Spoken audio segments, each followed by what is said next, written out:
Good evening, everybody. Kevin J. Johnston here. This is the Real Estate and Money Show that plays every single Thursday night at 9 p.m. Eastern Time. And tonight we're going to talk about your credit score and how to protect your credit score, how to not harm yourself. I think is more importantly what the credit score thing is all about for tonight's show. I mean, I really want to make sure that we're delving deeply into what is both right and wrong with the FICO score system that we have in Canada and the United States. I'm sure many of you have gone out to apply for loans at some point in the past, and you've probably been denied at some point in the past. I think all of us have at some point. And with being denied a loan or just an opportunity even to rent, it's soul crushing. It's heartbreaking. And typically you have no idea why you've been crushed, why you can't get that loan, why you cannot rent that place, why you can't get the car lease that you want, why you can't get a simple $500 credit card. These are things that are very important to understand.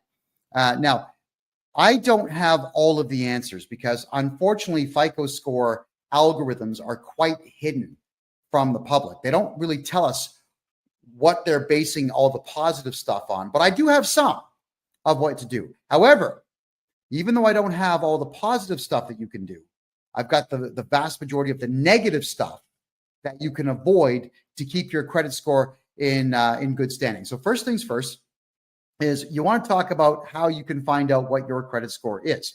There are two major corporations in North America that people will go to check your credit score when you're applying for anything, any kind of credit whatsoever, or any kind of lease or rent. All right, that would be Equifax, EQUIFAX, Equifax.com in Canada. It's .ca. And the other one is TransUnion. Now, as far as I am concerned, these are criminal entities. What they do is they give you a credit score, but you never ask them to. Isn't that strange? They have your entire credit history that you never asked them to create. They have a credit score for you that you never asked them once to keep on. They're keeping records on your spending habits that you've never given permission for them to do. But somehow, if you've got a social security number in the States or a social insurance number in Canada, somehow they will know that you have these very things. So how do we combat this nonsense? And it is nonsense. All right. For TransUnion and for Equifax, all of you have to find out what your FICO score is. It goes, I think as low as 300, it goes all the way to 950. If you have a FICO score of 750 or higher, you're going to be pretty good at getting bank loans out there. And there is a way to get that to happen. I'll cover as much as I can in the next 52 minutes because it's only an hour show, everybody. How do you get your score? Well, Equifax and TransUnion, because of whatever deals that they've signed with the government, have to give you one free credit score of your own each year. So you go to their website, equifax.com or .ca, transunion.com or .ca, and you give them your necessary identification. Don't use a driver's license. If you've got a passport, always use your passport for any form of identification in Canada. Anytime at all that you want to know or do anything for that matter, it's passport only. It's nobody's business where you live.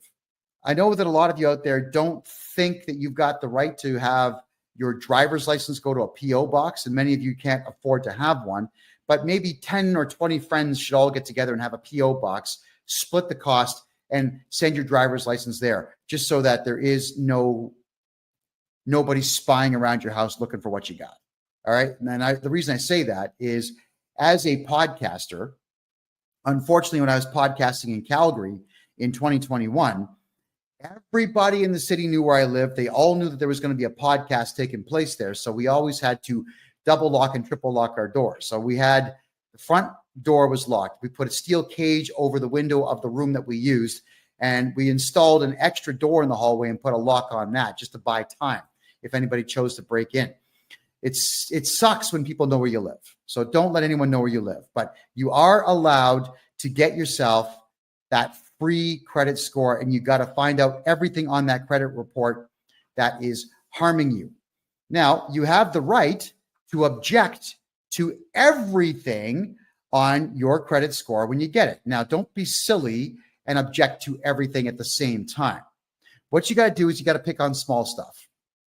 So what you got to look out for is late payments on credit cards. You got to look out for a bill you didn't pay and figure out who it was you didn't pay it to. You got to look for what's called the R9. R9 is when you just completely abandon a debt. All right. How do these things get there? Well, people that you didn't pay will put it there. Sometimes people you don't like will put it there to damage your credit score, damage your reputation. So you want to begin writing simple letters, send them registered mail to Equifax saying that you have no idea what that is. It seems like it's either erroneous or it's fraudulent. Please remove it. And they are obligated at that point to prove that there was a debt. You don't have to prove there is no debt. They have to prove that there is one. If there's going to be an R9 or any particular type of complaint on Equifax or TransUnion, you've got to demand in your letter, what is it? Who's the contract with? Where did it come from? Why is it there? And they've got to prove all that. If they can't prove it, you have to demand you deal with this in 30 days or you must remove it, and they will remove it. R9s are a bit more difficult if it's a credit card company, because obviously the credit card company will be able to prove it, but we can still argue it. You want to make sure that each time you get something off your credit score, that you send another letter in complaining about the next thing. Get your credit score to be patched up as quickly as is possible. Now, what is it based on? Well, here's a graphic, everybody. I got to put this white piece of paper here so you can see all the numbers. All right. 30% of your credit score is based on the amounts that are owed. 10% is on new credit that you acquire. 15% is the length of your credit history. I'll move the microphone here. 10% would be credit mix. It's not really defined all that well. And 35% will be your payment history. Okay, where do we begin with this? Let's say you just are starting off in life and you want to build some credit. How do you do it? Well, you would apply for a simple credit card, get yourself the minimal amount, which is a $500 credit card. They usually will just give those out to everybody. They really will. Go to a bank machine, take a cash withdrawal, hide the money somewhere. A week later, pay it off. Do it again, pay it off. Do it again, pay it off. Just keep doing this. So while you're taking cash withdrawals on your credit card, now don't make purchases because you got to pay for the purchase. You're taking out cash and you're going to put it back on. Yes, you're going to pay a transaction fee, depending on the machine, $1, $5. It's going to be something like that, but you're building credit. You're building a history of paying your bills to a major creditor. Then you'll go to a bank, you'll open up a bank account, and you'll ask for a very small bank loan. Let's say $1,000. Why? Oh, it's for school and I got to buy a laptop. Oh, okay, that's fine. They'll get it to you. Don't spend it. Put the money in a hidden, hide the money somewhere that no one's going to find it. Make 3 payments and then go pay it off. Now you got to ask for $2,000. Repeat the process. Make 3 payments and then pay it off. Don't spend the money, because then you have to go out and earn that money. And now what you're doing for your credit score is you're building credit score points up. And it works. Eventually you'll get a $5,000 loan, then 10, then 20. You're going to keep doing this until you actually need to borrow on something in the future that will improve your life. Like, let's say a car, a truck. Don't buy those. They depreciate. Better yet, a house. Or you could lie and say you need a loan to buy a house, but then just go ahead and buy a ton of Bitcoin.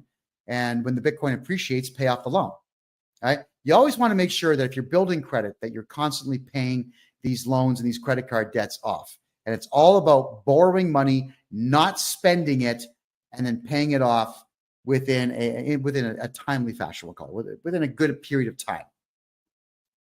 But what they don't tell you is, let's go back to this chart here, is that new credit is only 10%. All right. So it's only 10%, but 35% is your payment history.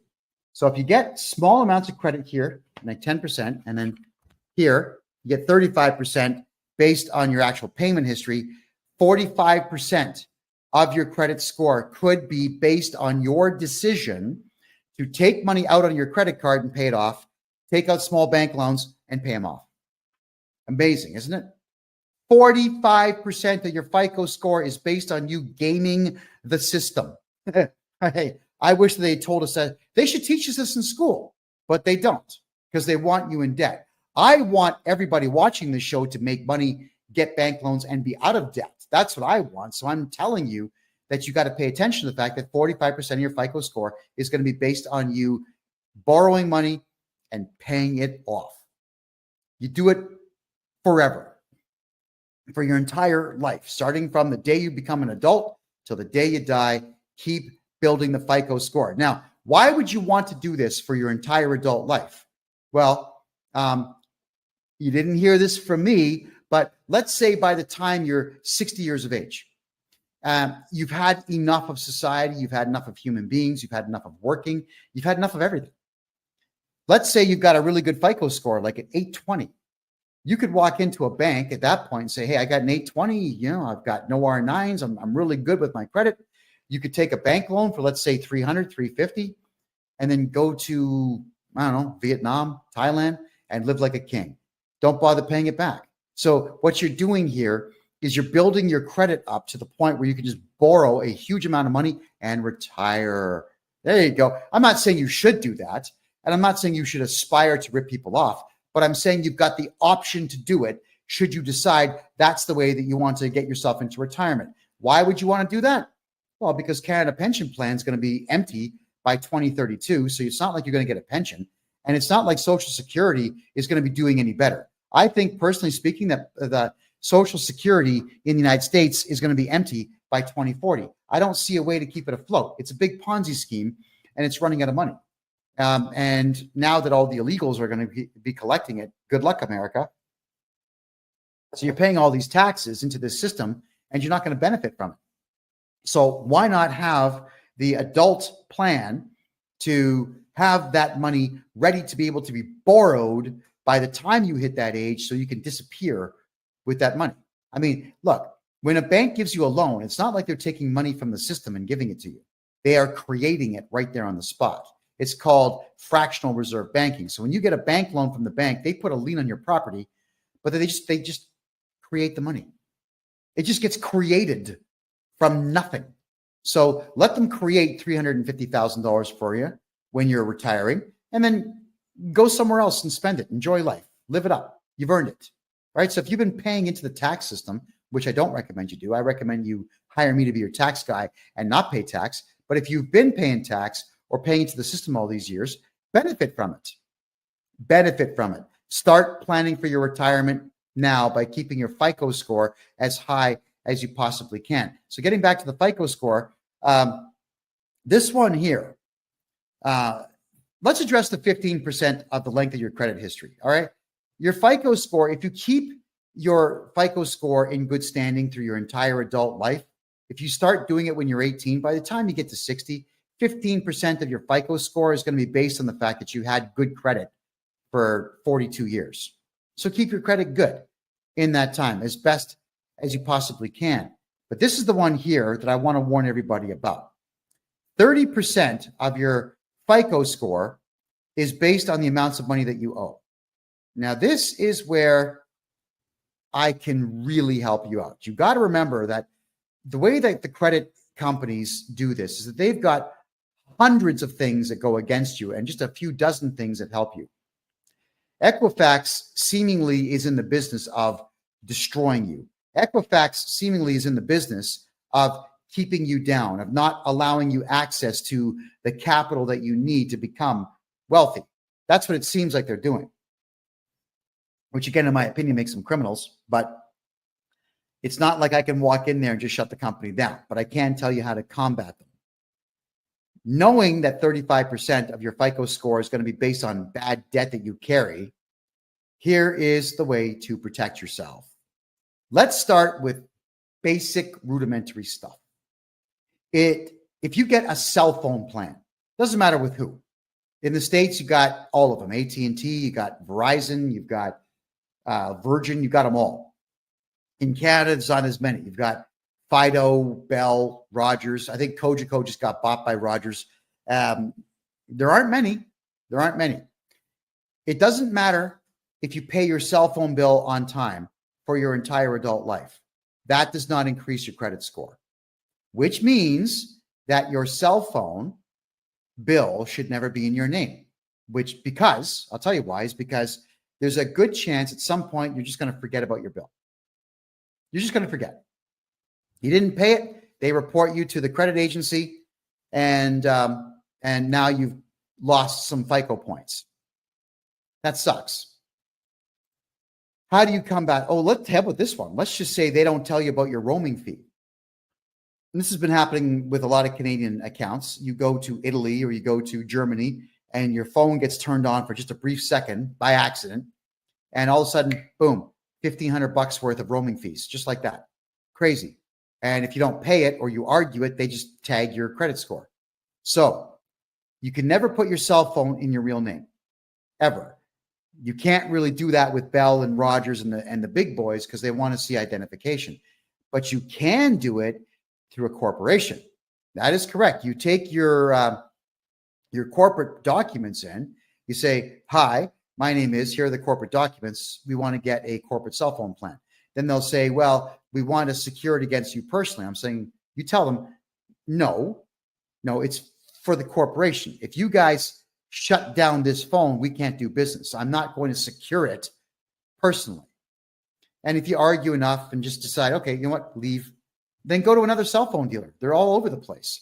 How many times have you seen foreigners that own cell phone shops? They'll find a plan. Somebody will do the deal. Just keep doing it until you find someone to do the deal.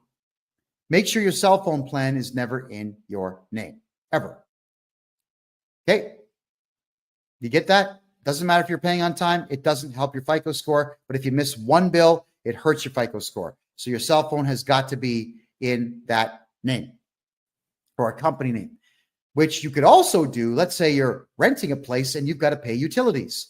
If you've opened a corporation specifically to keep your name off of bills, then what you would do is get the internet bill and the gas bill and the electric bill and the water bill all put into, yes, you guessed it, a corporation. All of it. Even if the corporation's not making money, who cares? If you skip on a bill, it doesn't matter. They're going to bill the corporation. Just as long as your name is not listed as the director of the corporation, everything's going to be fine. Now, I do corporate courses on this. And if you want to get involved, come January 1st of next year, we're going to have a subscription-based website where for $25 a month, I'll be doing 1 or 2 shows a month that are private to members only to learn this stuff. But this is the general synopsis of how to protect your FICO score. The other thing is, if you don't want to go through the expense of registering a corporation, even if you buy a house, you can jump on the phone with all the utility companies, say, "Hi, I'm John Smith, Arnold Schwarzenegger, Richard Pryor. I'm somebody. We need the gas bill hooked up." In most provinces in Canada and about half of the states in the United States, they don't ask for identification or even clarification. They say, "Yeah, no problem. We'll send someone out. We'll get you all hooked up." Ta-da. So now the bill is in someone else's name. Why? Because if you pay your gas bill on time for 45 years, it doesn't positively benefit your FICO score. If you pay the water bill, it doesn't benefit your FICO score. If you pay your internet bill on time, it doesn't benefit your FICO score. Nothing benefits your FICO score when it comes to household utilities, but it can hurt you. So let's really go down the rabbit hole here. I'm sure all of you have maybe heard of Text Now. It allows you to have a separate phone number on your cell phone plan. All right. So you get a Text Now phone number, and that's the one that you would use for all of the bills on your house, especially if you're renting. If you're buying, it's great. I mean, do the same thing.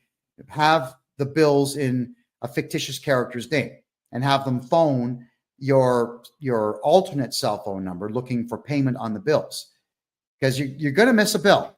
That's just how life works, guys. You get sick, you get in a car accident, you're going to not pay some bills. You don't want your FICO score dropping because you are incapacitated. Maybe you live with some friends and they skip out and they don't pay the bill. You got to catch up because your friends are jerks. Yeah, maybe you got a boyfriend, girlfriend, whatever it is. You guys break up. Someone doesn't pay the bill. If it's not in your name, it doesn't matter.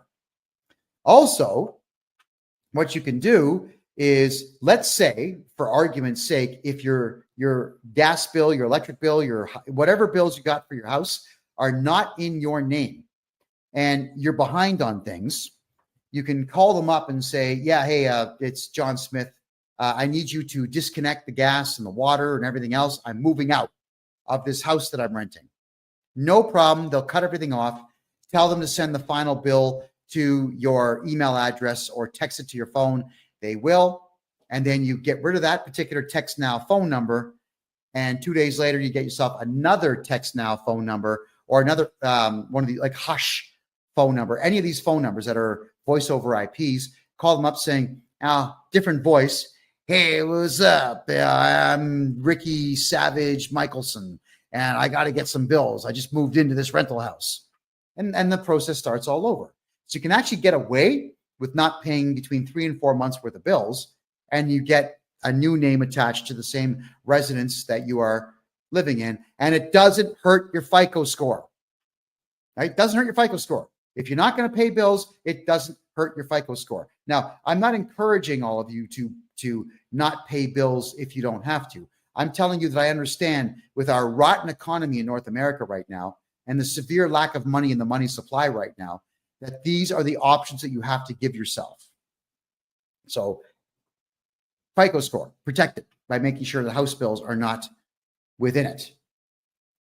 If at all, if you can avoid anything, if you can avoid using your real name on anything, you have to avoid using your real name wherever you possibly can.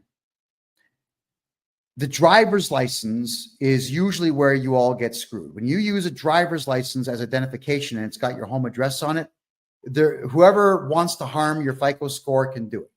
If you absolutely have to show identification that's got your name and face on it, passport every single time. If you have an expired passport, keep it, because you can use that. If they say, we want to see 2 pieces of ID, 2 passports, and they might say, well, one of them is expired. So there is no law that says you can't show expired identification. The only problem with an expired driver's license is that you can't drive with it, but you can still use it as identification. The only problem with an expired passport is you can't fly with it, but you can still use it as identification. Any photo ID card in Canada that expires can always be used to identify you. You just can't use it for the prescribed use that it's for. So don't listen to anybody's crap when they tell you that you can't use that expired driver's license, health card, passport. You can. It doesn't have to be updated to be valid. It's still valid. And that's the beautiful part of identification. So if your passport is going to expire, order a new one and don't take the old one in and turn that in. Whenever you get a new driver's license, anywhere in Canada, you can say, I lost it. I just lost it. Can I have another one? Keep the old one. If you're able to, have all your identification go to a post office box. Or, if they don't like to use P.O. box in the address, fine. Then go to mailboxes, etc. UPS store. Go to any of the retail mailbox places and get yourself a mailbox and use that. Because if you go to the UPS store, for example, then what they do is they actually have an address. 7400 Main Street, suite number 404. That would be your box number, but it won't say box number. It'll say suite number, which is exactly what you want to do. I can't stress enough that this is no longer the 1970s. In the 1970s and the 1980s, people would ring your doorbell to say, hey, I'm happy to see you. Like, thank you for your friendship. And that was it. There was never anything nefarious that people had in mind when they would ring your doorbell. Back in the days, people would ring your doorbell. You just open the door. Hi. Like, it was a surprise. You're excited. Someone's here. And then eventually towards the end of the 1980s and the beginning of the 1990s, every third person ringing the doorbell was some solicitor trying to sell you something. So you had to get really good at yelling at people saying, get out of here. And it's annoying to have someone, unfortunately, they are legally allowed to do so. The law says they can ring your doorbell, but they have to leave when you tell them to. I don't want to get out of my chair or stop what I'm doing to answer the door for someone I don't know. I really don't, but it is what it is. And now, 9 times out of 10, when someone knocks on the door, it's someone looking for money, or it's the cops asking you why you said that thing that time on social media, or the cops are saying, well, someone complained about your car and we're here to investigate, and so on. Yeah, it's someone looking to gain money or leverage from you or on you these days. So unfortunately, with the way the world is these days, you want to make sure that nobody has access to your front door anymore. This is not to do with your FICO score. This is just you personally protecting yourselves. If you have the means to build a cage in front of your front door these days where someone has to enter the cage to get at your front door, I strongly recommend that. It's sad that our society's crumbled that way, but it has. So you cannot let people have leverage on you. And that's the same thing with phone calls that come in. I can't stand the fact that if you have a landline in Canada, you get absolutely bombarded by people from outside the country trying to sell you something and asking questions. And unfortunately, Canadians and Americans, they're high trust societies, so people answer questions. Like, don't answer questions to people that phone you. They're fishing for information to steal your identity. Start hanging up the phone. It's regrettable, but we have to unfortunately go to cell phone plans and not have landlines, specifically to not get phone calls from solicitors. And when you do buy something online, or you give information online and someone else starts tagging your credit card to buy stuff, it can harm your FICO score. Got to be very careful who you give your information to. So please do not give your home address to anyone. Do not use your driver's license as identification for anything. If you're in a rental house, use fake names to get utility bills done. Passport only for ID for anything. And if you can avoid using your real name, avoid using your real name. And even for things like signing your kids up for sports. Yeah, you've got to give your kid's birth certificate up. But when they say that we want to see a hydro bill to prove that you are living where you say you are, no.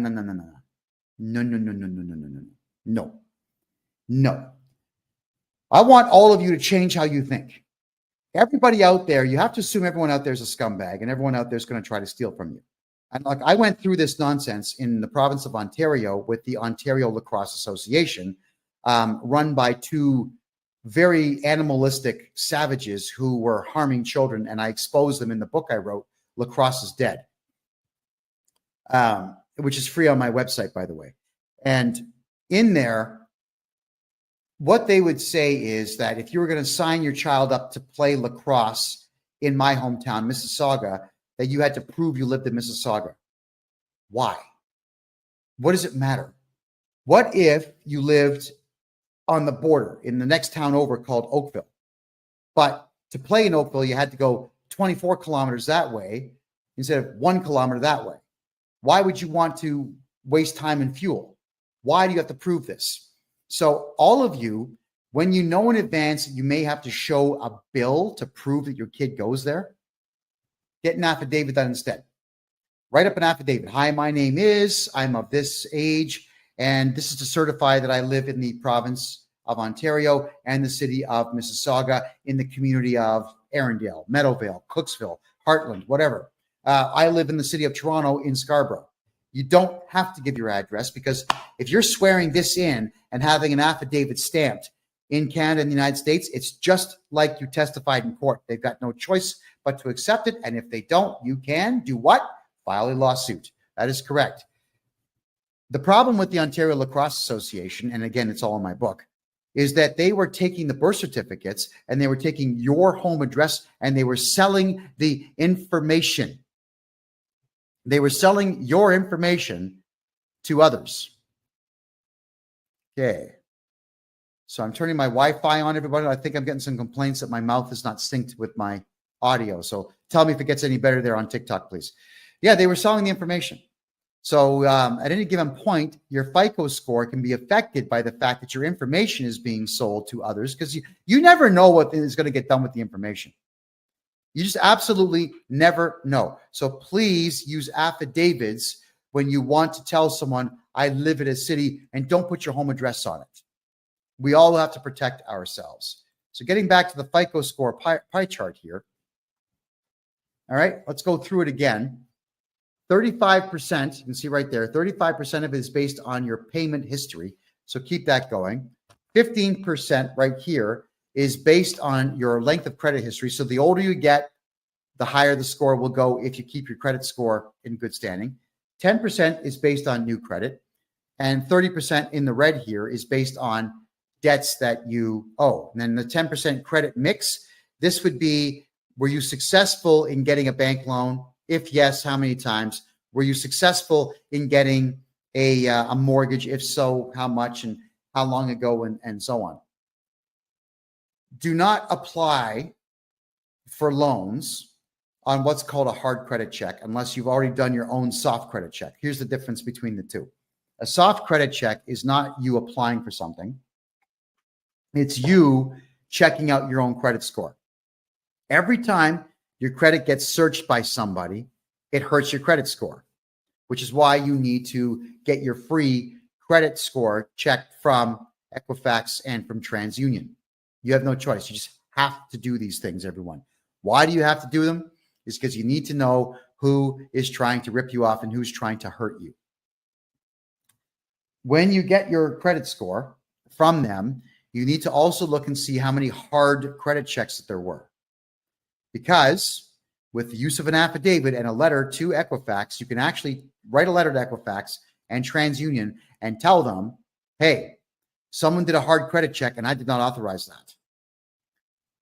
They will actually have to produce a signature showing that you authorized that credit check to be done. And if they can't produce that signature, which you probably didn't do, they have to remove that hard credit check. So a hard credit check is you asking for credit from a bank or credit from a financial institution or credit from anyone who involves themselves in lending money or a financial institution.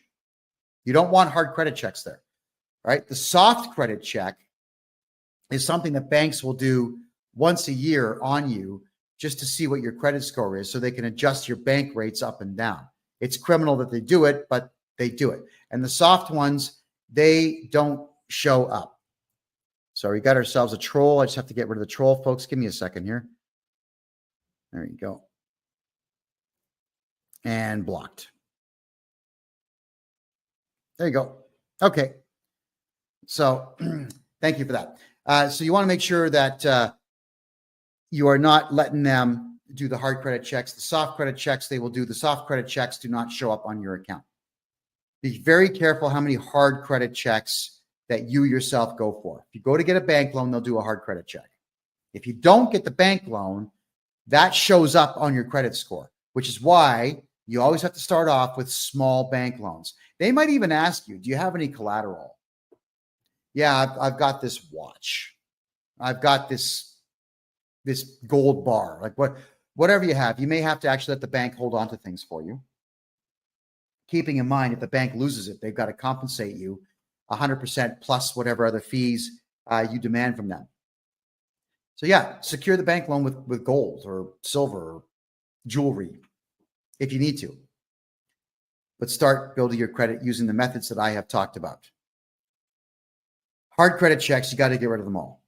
You have to be in constant watch of your credit score and eliminate as much as you possibly can using everything at your disposal. And I've given you a gold here tonight, everybody. So I'd like everyone watching the show tonight to go to Equifax and TransUnion and request your free credit score.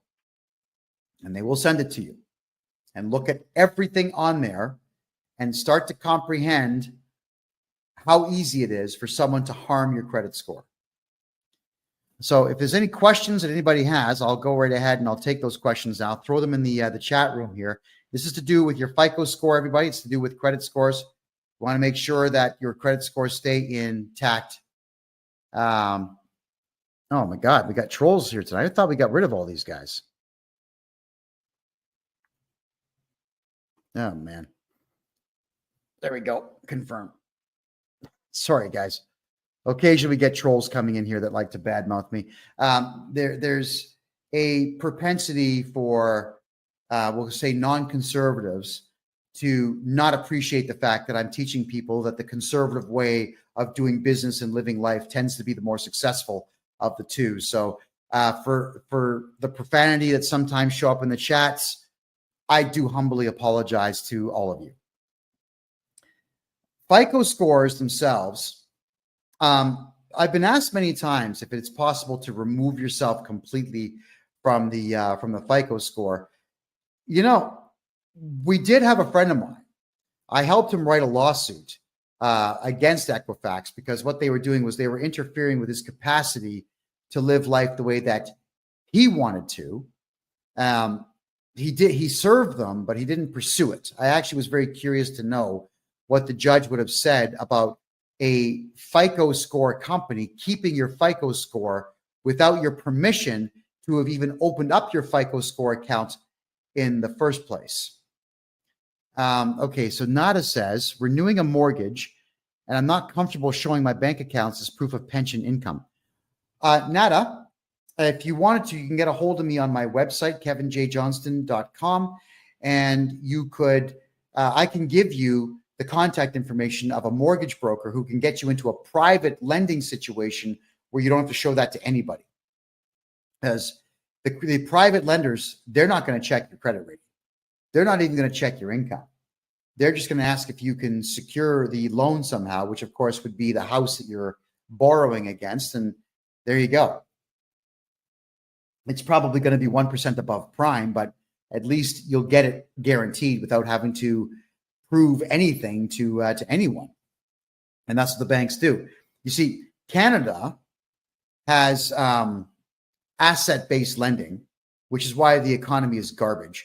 If you don't have $1 million, you can't borrow $1 million. That's the insanity of Canada's banking system. Whereas in the United States, everything is capital-based banking. So you go into the bank with a really good idea and they'll give you money because they're hoping to make money off of you. And American banks are really, really, really good at writing off debt and selling debt to others. All right. So that is why it's so difficult to get things done in Canada. So if you're having a difficult time getting credit in Canada, it is because the system in Canada works against you. It really does work against you. And you need to combat that by taking the advice that I've given you on tonight's show. The other thing, and this is another one, they don't talk about this, but the Canada Revenue Agency will report your lack of cooperation with them to the credit companies, Equifax and TransUnion, which is why you got to come to me to get your taxes fixed. I know that you don't want to pay taxes. I get it. And technically, it's actually illegal to collect taxes, technically, but you're not going to win that argument. If you're going to pull the free man on the land stuff, the sovereign citizen stuff, you're going to lose. So what we got to do is make sure your taxes are done properly. I can get you back a fortune. Look, if I was to redo your taxes and get you back everything you paid over the last 10 years, that's not going to affect your FICO score negatively. But if you don't do your taxes for 10 straight years and you ignore them for 10 straight years, you better believe that will affect your FICO score. When we do all your taxes at one time and we find out that you don't owe money, it's going to increase the FICO score a little bit, but not much. It's not like the CRA is going to report to the credit agencies saying, oh, yeah, now he did his taxes, remove that, please. That's not what they do. That's why you have to be in constant contact with Equifax and TransUnion to be able to reverse the damage that's being done on your credit score. So to be able to remove yourself from the whole credit score thing is not something that I have pursued yet, but I'm sure at some point we're going to be able to figure that out. I'm sure there's case law somewhere in the world where that has been done. And if anybody out there knows the case law, send it to me and I'll read it and I'll interpret it and then I'll get another interpretation on it and then we will talk about it on this show. So everyone, FICO scores, very important. And for the next 15 minutes, what I will do is I'm going to recap what I've talked about in the last 45 minutes. So for those who are joining us late here, you'll get a chance to hear what I have to say on this. And with your FICO score, it is based on the following factors. So let me just bring the let's see here, and bring the chart back up for you. So right off the hop, 35% of it is going to be payment history. Your payment history is 35% of your FICO score, which is why you want to make sure that when you're borrowing money, you're not buying stuff. You're borrowing money for the sole purposes of building up your credit, because 10% is based on new credit that you get. So 45% of your credit score, everybody, is based on you acquiring some credit and keeping it in good standing, which is absolutely what all of you should be doing. Get what I was saying earlier in the show is you go to your bank machine with your credit card, get a credit card for $500 on it, take money out, hold on to it, pay it off a week later. Take more money out on the credit card, cash advance, pay it off, cash advance, pay it off. If you do this every week, that's 52 positive FICO score increases per year on just that one credit card. So once you've done that, you could apply for another credit card. So get a Visa and a MasterCard, both with $500 on them, and do the same thing, like Visa, MasterCard. Go to the bank machine, pull the cash. So if you have 2 credit cards, then that's 104 positive influences that you can have on your FICO score. Isn't that incredible? So after a year of doing that, as I said earlier in the show, you go and get a bank loan for a small amount of money, $1,000. Tell them you're buying a laptop for school. Keep the money in your room, hide it, make 3 payments, pay off the loan early. And meanwhile, while you're doing this, you're playing the credit card game. Then get a loan for $2,000. Make 3 payments, pay it off. Don't spend the money. Never spend the money. You're just taking it out for the purposes of putting it right back in and building your FICO score. Just keep getting bank loans so long as you've been building credit slowly. And then eventually you'll have yourself in a position where you could get a mortgage in the future. And let's just say you do get a mortgage in the future and you pay it off in good time and good standing and whatnot. And you keep your FICO score over 800 points. By the time you get to your 60s or 70s, you can get yourself a very big unsecured loan and just keep the money. And that's your retirement plan. So your retirement plan should not be Canada pension plan. It should not be Social Security in the States. It's going to be empty by the time anybody my age gets to retirement age to collect on it. You're never going to collect on it. Build a good FICO score. Take the money, take a loan out when you get older, pocket the dough. Pocket the dough. It's yours. That's why I'm encouraging all of you to build credit and keep it in good standing.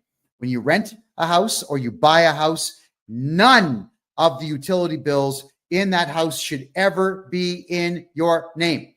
Just in case you forget to pay a bill, you get sick and you can't pay a bill, you lose your wallet, you can't pay a bill, you get robbed, you can't pay a bill. If it's not in your name, it doesn't matter how late you are. It's never going to affect your credit score negatively. And that's exactly how you should want it, where it never affects your score negatively, period. Cell phones should never be in your name because at some point, I promise you, you will miss a bill or you're going to go over on your data or someone's going to ghost your phone and they're going to use your data. You got a big bill and you can't pay it, never in your name. And if that means that you need to get prepaid phones, then so be it. Not a problem. And for those who want to buy a property here in Panama, everybody, get a hold of me on my website, kevinjjohnston.com. Now, how do you not use your name when you're getting bills? In Canada, it's real easy. When you phone up saying, hey, from an alternate phone number, like a hush phone number or a text now phone number. Hey, what's up? My name is Billy Joe Jim Bob Barker. and I would like to have gas in this house. I'd like to have water in this house. I'd like to have internet in this house. So my name is Billy Joe Jim Bob Barker, and the address is 123 Jason Street. Come and install it, and they will, because the utility companies, they're all greedy. They'll just come and install it. Never in your name. Never in your name. Because, and I don't like to encourage this, but I'm just saying, in case you have to book it fast, you got to move out fast, just get out, and you don't have to pay those bills. Hotmail's free, Gmail's free. Whenever they ask for an email address, give them an email address. It's like not fake. It's valid, but that's the one that you're going to use for those particular sets of bills. And that way your FICO score never gets hurt because you have missed bills or you skipped out on bills. It's a rough world out there. It's a very rough world out there. And quite frankly, with the nasty and useless service I've gotten in the past from Enbridge, Gas in Canada, from EnerSource, from all these companies, from Bell Canada for phones and whatnot, I don't care about them. These are multi-billion-dollar corporations that are multi-billion dollars corporations, not because they're good at what they do, but because they were established more than 100 years ago. So they've had 100 years to amass wealth. That's what it is. And do I care that the founders of the company may not like the fact that I'm not paying the bill? They've been dead for maybe 50 years. Who gives a crap? I don't care about massive conglomerate companies. My job is I help the little guy. I've been doing that for a very long time. And I help people retain their tax dollars, get their tax dollars back, not pay taxes and not pay bills that are going to interfere with their FICO score and their credit score in the future. And Shooker, if you haven't done your taxes in 10 years, it's okay. Get a hold of me. I'll get them all done for you at one time, and you're not going to pay a penny to the CRA. That's a promise. Get a hold of me, and we'll get them done. My name, KevinJJohnston.com. Let's wipe out your tax bill. And in fact, I prefer it when someone hasn't done their taxes for 10 years because I can get that tax return done in about 3 days. You're going to owe no money. It's going into the CRA, and that'll be the end of it. All right. So that's how it all works. Awesome. Okay. Next here, I'm just having a quick look at the questions now. All right. Moon Goddess is asking, shouldn't credit scores be irrelevant since financial institutions go into our QV accounts that are all caps? That's free man stuff, Moon Goddess, and that stuff may work if you are an absolute expert in it, but for the most part, it doesn't work, and I wouldn't count on that. What I would do is play their game in their arena, keep your FICO score as high as you possibly can, and you're going to be just fine. All right, stay away from the free man on the land, people. Okay, guys, they're going to hurt you, not help you.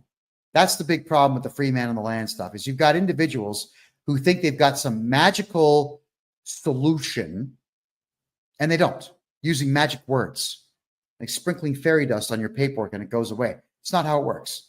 Do it my way. My way is I know the law. I've studied tax law for 40 years and criminal law for 20 years and civil law for 20 years. I know what I'm doing. We use the law and the rules of the land against them. Do it that way. How do you become a millionaire farmer? Not in Canada. But if you are a farmer and you contact me, the Canada Revenue Agency expects farms to lose money for at least a decade. So I can make sure your farm loses money and you don't pay tax. At least I can do that for you. So maybe on the years where you make $400,000 or $500,000 on a harvest, you can keep it all instead of paying tax. You know, that's the part I don't get is farmers feed entire cities. It's true. They do. So why would you want to put farmers in a position where they can't feed cities? I can't stand the idea of farmers being taxed. I actually think out of the one profession in the entire country that should be completely tax exempt, it would be farmers who sell to Canadian distributors to make sure that Canadians eat. I honestly do believe that, which is why if you are a farmer or you work in a farm or you know farmers, tell them to stay away from the company called FBC. It stands for Farm Business Consulting. They are crooked as hell, and they have absolutely destroyed hundreds of farms all over the country by over-reporting earnings that farmers are making. They really are a disgusting bunch of people. They suck at what they do. What they are is that they're franchise holders in taxes. They're not actually accountants, and they suck at what they do. So yeah, that's my personal view on farms. And whenever farmers contact me to do their taxes, I absolutely make sure they pay zero taxes. I do about 4 times the amount of work on a farmer that I would do on a regular account, because I want to make sure that farmer stays in business. If anybody ever wonders if I'm lying to you or not, just understand the fact that when Stalin caged everybody into the Ukraine and took over all of the farms and then shut them down, what happened? Between 6 and 10 million Russians and Ukrainians starved to death. That's what happens when there's no farms. People die. So I want to make sure, and I'll be petitioning the government at some point in the future to completely keep farmers from having to pay tax. And so long as they're growing, then they should not be taxed. If they are selling anything, I don't care what it is, cucumbers, wheat, beef, they should not be paying tax on any of it. And what's really bizarre too is that there is farm fuel. So you can buy diesel fuel to run farm equipment at a much lesser price. It's probably like half. I don't know the exact amount, but it's about half of what you would pay at the pump. And then what they'll do is they put this purple dye inside of it so that if you fill your tank with it to drive around, like your pickup truck or your diesel-powered Mercedes or whatever else, sometimes you get pulled over by losers, and they are losers.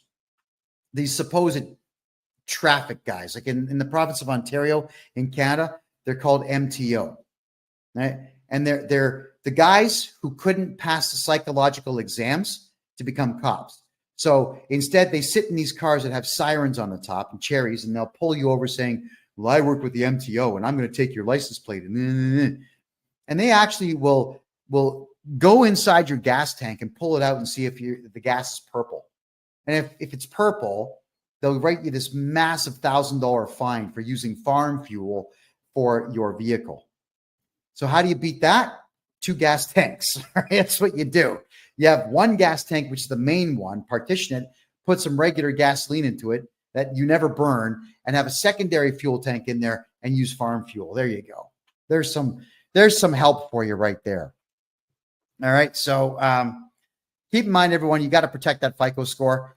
Rewatch this show, which is going to repeat all weekend now on Rumble. Just type in freedomreport.ca to watch the repeat. I'd like all of you to take the advice that I'm giving you here to make sure that you build credit and you hold on to credit so you can use your good credit score in your 60s and 70s to take out massive bank loans and never pay them back and retire with the bank's money. Because if anybody out there screws the banks in Canada or the United States, I'm a happy guy, because that's all the banks do out there is rip we, the small guy and gal, off on an absolute regular basis. That's crazy. My name is Kevin J. Johnston. Thank you very much for being here. This is the Real Estate and Money Show, where we talk about real estate, money, investment, gold, silver, and taxes. And we do it every Thursday at 9 p.m. Eastern Time. I want to say thank you all for being here. I can't wait to see you again next week, which we will do at freedomreport.ca. Have a great night.